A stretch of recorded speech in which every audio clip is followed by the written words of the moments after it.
جام می به دستم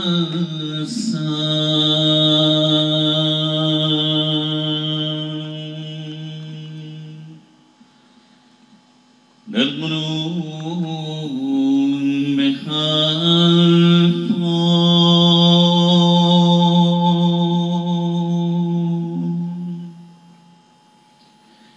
عاشقان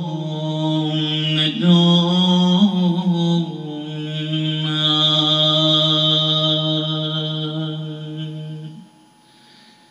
بدرین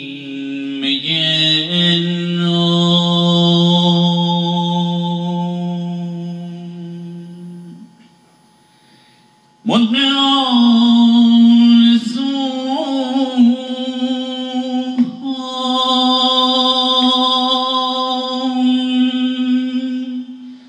منو پرگشونه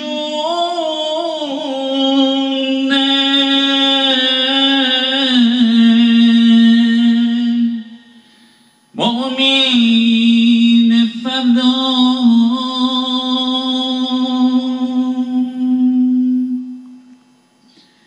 میپرم ز مردم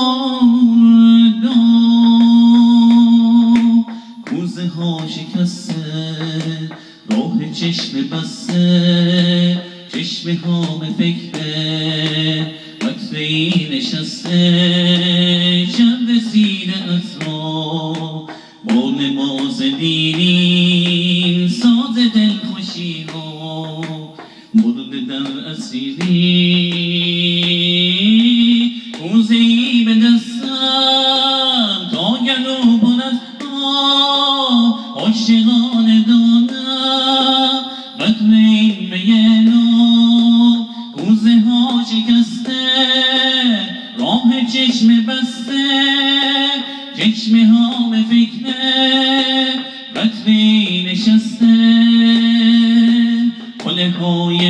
زندگی بود چشمه آزادگی بود هرچه بود از سادگی بود حاصله افتادگی بود باغمون پشتش خمیده هیچ درختی گل نمیده وصل خوشبختی به ناگه بی سبب از ما رمیده گل سرده آرزو را لحظه آخر رسیده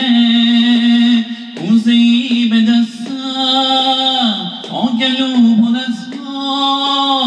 عاشقان دانم قطر این می نو کوزه ها شکسته راه چشم بسته چشمه ها به فکر قطری نشسته